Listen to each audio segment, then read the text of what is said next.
Hi, this is Tori Ramey again for RD Academics. We're going to continue our disclosure part 2 at this time. And just a little bit about me. Again, I've been licensed since 2001. I'm a broker salesman here in Nevada. I've worked both in the Mesquite area and Las Vegas area for about a little over 18 years. Okay, the Residential Disclosure Guide has other disclosures that we did not discuss in part 1, and that's what we're going to discuss now. Some of them have forms, some of them do not, but the disclosures still need to be made if it fits the right circumstance. Okay, the common interest communities and condominium hotels. So common interest communities to us residential agents means homeowners associations most of the time, okay?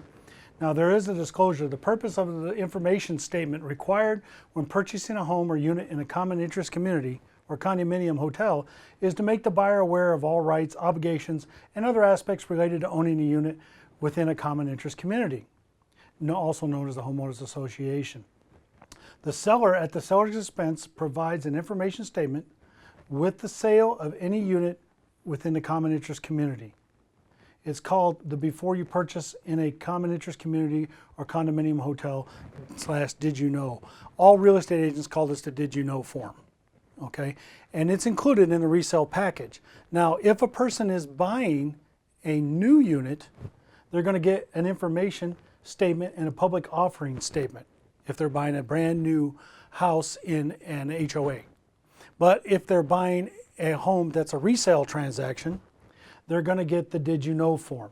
In either way, they have 5 calendar days now to cancel that transaction if there's something in the Did You Know form or in the initial public offering or all the other documents in the resale package, for example, that they don't like or they don't agree with, okay? Public offering statement. If the property, again, is a new unit in a common interest community, a condominium hotel, or if the community is subject to any developmental rights or contains converted buildings or contains units which may be a timeshare, or is registered with the Securities and Exchange Commission, the buyer must also be provided with a public offering statement. Okay, there are a lot of these a while back that were apartments converted to condominiums, and that's also have to give you a public offering statement. Information including in the public offering statement are developmental rights of contractors, construction schedule, description of proposed improvements, mechanical and electrical installations, initial or special fees, a number and identity of units in a timeshare. Okay. More importantly, probably in a resale package, in the transaction involving a resale unit previously sold by the buyer developer, a resale package must be provided to the buyer at the expense of the seller. If there's a cost, the seller must pay for it. It's not negotiable. In addition to the information statement, the resale package includes the following: declaration of bylaws, rules and regulations, monthly assessments or your monthly HOA dues, unpaid assessments of the regulations of any kind, unpaid assessments of any kind, current operating budget, financial statement, reserve summary, unsatisfied judgments, and status of any pending legal obligations. This is all in the resale package that the seller must provide during the transaction to the buyer. And the buyer will have 5 calendar days to decide if they are okay with all that information. Okay. Transfer fees. The resale package for a home or a unit in common interest community must also include a statement of any transfer fees, transaction fees, or any other fees associated with the resale of the unit. All right, any unpaid obligations. So if there are any fines that are due to the HOA in the statement, in the payoff statement, they're going to get that. Okay. Delivery or possession of resale package. So this is important. The association has 10 days from the request to put this package together, to get it to the seller's agent or the seller. The seller, once they get it, has 1 day to get it to the buyer. Okay. So the rule is 2 days to request it from acceptance of the contract. They have 10 days to get it together. Hopefully they get it together in time. And you have 1 day once you get it as a seller's agent to give it to the buyer or the buyer's agent. All right? So after 15 total days from acceptance of the contract.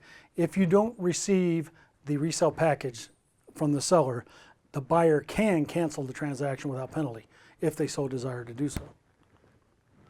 Okay, statement of demand. This is basically the payoff. The escrow officer is actually going to get this from the association, and this will tell what the actual fines are, if there are any, what the actual HOA dues are, if there's any unpaid balance, and this is what counts. So the statement of fees and assessments in a resale package may not be relied upon. It is necessary for the seller to purchase a statement of demand from the association. The reason that the certificate that carries all that information in the resale package is not to be relied upon is because it's not current to the date of closing. The statement of demand will be right to the day of closing, and that's why the escrow officer gets that. Just like a payoff on a mortgage, okay?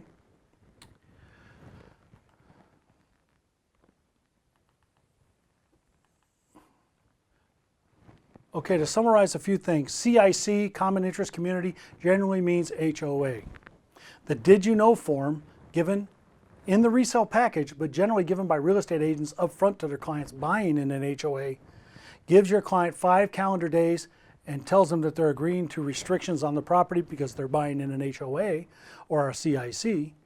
And it tells them, the resale package will tell them all the fees and everything else that are included in a certificate.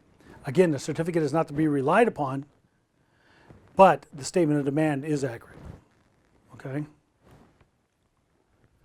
Public offering statement comes with a new purchase. The resale package comes with a resale.